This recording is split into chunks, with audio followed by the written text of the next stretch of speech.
un espíritu diferente. Vamos a hablar esta mañana un poco acerca de la vida de Caleb, que a lo mejor nosotros ya la hemos escuchado, pero normalmente a él no lo escuchamos solo, lo escuchamos siempre con Josué, y para nosotros implica que ellos dos fueron los únicos que pudieron sobrevivir aquellos 40 años en el desierto. Caleb, por ahí leía a Matthew Henry, que fue un comentarista de la Escritura, decía que su nombre, Caleb, significa perrillo porque aúlla. Y vamos a estudiar un poco acerca de la vida de este gran hombre, que dijimos que tiene un espíritu diferente. Y como vamos a estudiar un poco, dije, bueno, vamos a ver lo que es la biografía y por ahí vamos a mencionar a alguien que todo el mundo conoce, pero que tal vez no lo conocíamos desde ese punto de vista. Y voy a hablar de Miguel Hidalgo. Por ahí Miguel Hidalgo nos dice la biografía en Wikipedia, a grosso modo, que él nació el 8 de mayo de 1753 y murió el 30 de julio de 1811. Y este hombre, ¿qué es lo que conocemos de él? Tal vez lo conocemos como se le menciona en la historia de nuestra patria, el padre de la patria. Pero por ahí nosotros vemos que también es conocido como el generalísimo don Miguel Hidalgo y Costilla. Pero ¿qué sabemos respecto a sus estudios? Por ahí nos dice que él estudió en el Colegio San Nicolás de Obispo. Pero lo que me llamó la atención de él es que él hablaba francés. De hecho, le gustaba Molière, que era un gran escritor de novelas, más que de novelas, de obras de teatro. Muy famosas por ahí, una de ellas se llama Tartufo, que algunos de ustedes han tenido oportunidad, si no de verla, de leerla. Pero lo que me llamó la atención, que aparte de leer el francés, él hablaba el otomí, el náhuatl, el purépecha. O sea, estamos hablando de que era un hombre capaz. Y lo que nosotros vemos de las biografías es esa diferencia de estos hombres con los hombres que nosotros conocemos. Pero dije, vamos a hablar un poquito acerca también de los hombres de la Biblia. Nos quedamos por ahí entonces con Miguel Hidalgo, hablaba 4 idiomas, que era un generalísimo, que era sacerdote y que participó en el ejército insurgente y que nosotros lo conocemos como el padre de la patria. Pero ¿qué tanto conocemos de David? Por ahí en la Escritura, la biografía de David es una de las biografías más grandes que encontramos ahí, desde el primer libro de Samuel, el segundo libro de Samuel. ¿Y qué conocemos por ahí? Obviamente las cifras que voy a mencionar son aproximadas. Mencionan por ahí que él nace en Belén, algo así como el año 1040 antes de nuestra era, que conocemos como antes de Cristo, y que murió en el año 966.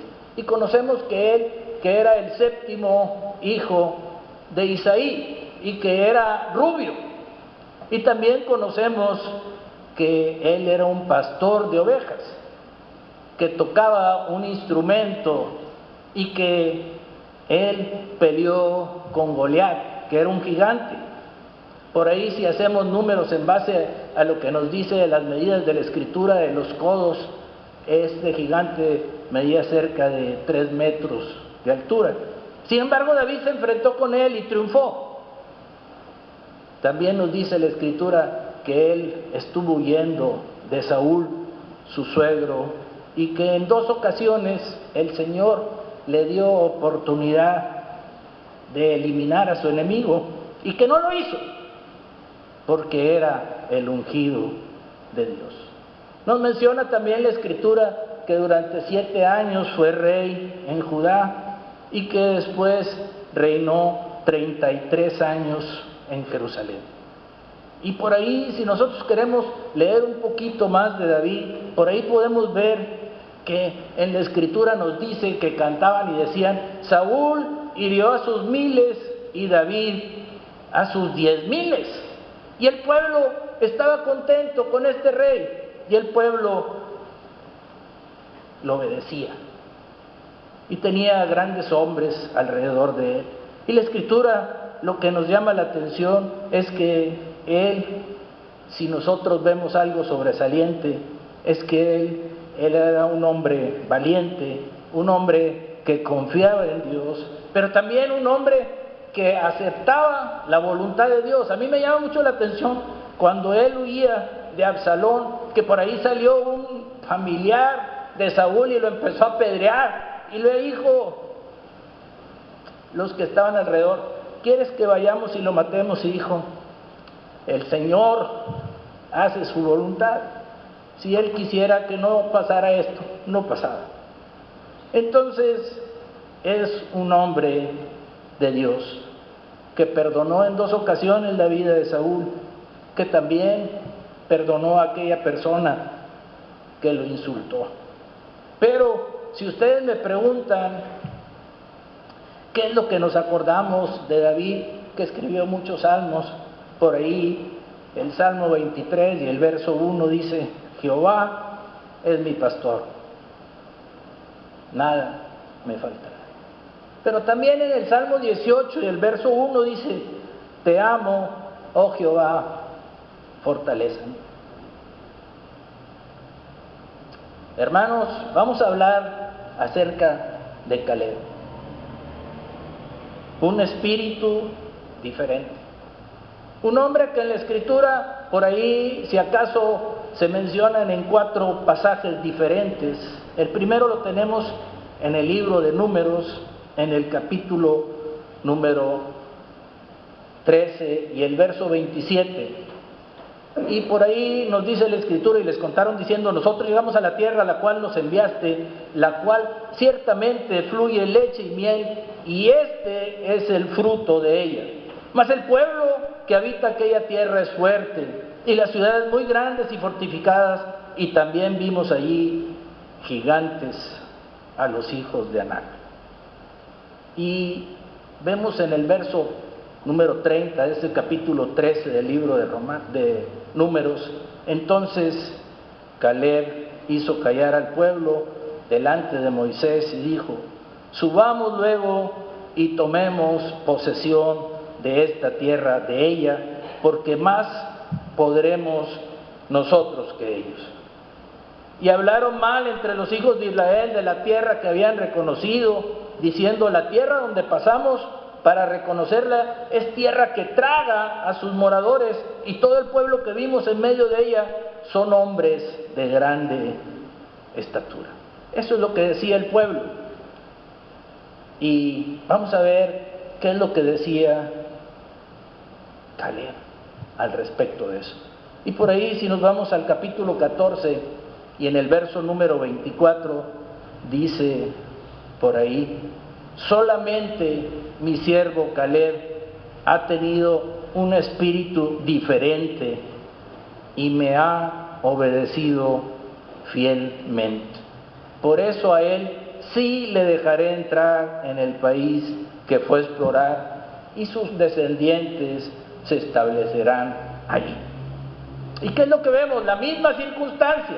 Por ahí en el libro de Deuteronomio, en el capítulo número 1 y en el verso número 22, en este pasaje que, si ustedes me preguntan, es de los libros hermosos de la Escritura, este libro de Deuteronomio, pero en el capítulo 1 y el verso 22, fíjense lo que nos dice la Escritura: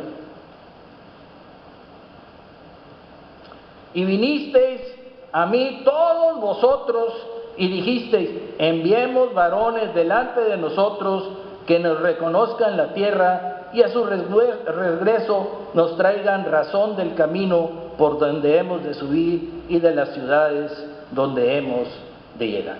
Y aquí vemos cómo el mismo pueblo había pedido que reconocieran la tierra que ellos iban a conquistar. y ellos querían saber cuál era la situación de la tierra, cuál era la situación de la gente que vivía ahí. Y para eso, en este mismo libro de Números, en el capítulo 14, los primeros versículos, nos menciona que escogieron príncipes del pueblo, y escogieron uno por cada tribu, y de la tribu de Judá escogieron a Caleb, y de la tribu de Benjamín escogieron a Oseas, hijo de Nun, al cual Moisés le había puesto por nombre Josué. Y nosotros vemos que estos 10 hombres fueron y trajeron información, y trajeron un racimo de uvas tan grande que lo tuvieron que cargar entre 2 personas. Pero ellos se preocuparon porque dijeron que esa tierra sí era buena, pero que la gente que estaba en esa tierra eran gigantes, y que ellos comparados eran como si fueran langostas. Pero vamos a ver por qué es la misma circunstancia de esas 12 personas, y ya leímos cómo habían respondido respecto a que no estaban de acuerdo, no estaban preparados para entrar a aquella tierra como les había dicho Jehová. Y vemos otra vez en el verso 30 de este capítulo 13, dice: entonces Caleb hizo callar al pueblo delante de Moisés y dijo: subamos luego y tomemos posesión de ella, porque más podremos nosotros que ellos. Y dice en este Números 14, en el verso 6, y Josué, hijo de Nun, y Caleb, hijo de Jefone, que eran de los que habían reconocido la tierra, rompieron sus vestidos. Y hablaron a toda la congregación de los hijos de Israel, diciendo: la tierra por donde pasamos para reconocerla es tierra en gran manera buena. Si Jehová se agradare de nosotros, Él nos llevará a esta tierra y nos la entregará, tierra que fluye leche y miel. Por tanto, no seáis rebeldes contra Jehová, ni temáis al pueblo de esta tierra, porque nosotros los comeremos como pan. Su amparo se ha apartado de ellos, y con nosotros está Jehová. No los temáis. Entonces toda la multitud habló de apedrearlos. Pero la gloria de Jehová se mostró en el tabernáculo de reunión a todos los hijos de Israel. ¿Y por qué hago este comentario, hermanos? Porque era difícil, lo que tenían que hacer no era sencillo. Pero todo el pueblo que había visto las señales que el Señor había hecho con ellos, todo el pueblo que, si nosotros leemos la escritura, ahí los comentaristas hablan que tenían 2 años de estar vagando en el desierto antes de entrar.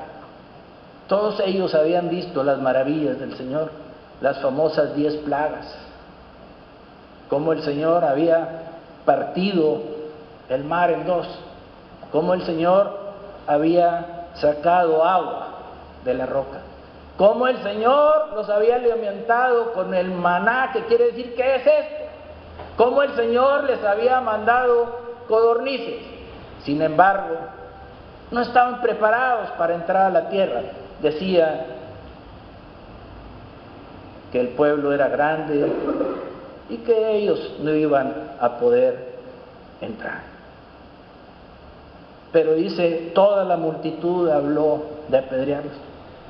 Pero la gloria de Jehová, ¿qué le estoy diciendo con esto, hermanos? Que si nosotros tenemos un problema, inmediatamente el Señor nos va a apoyar.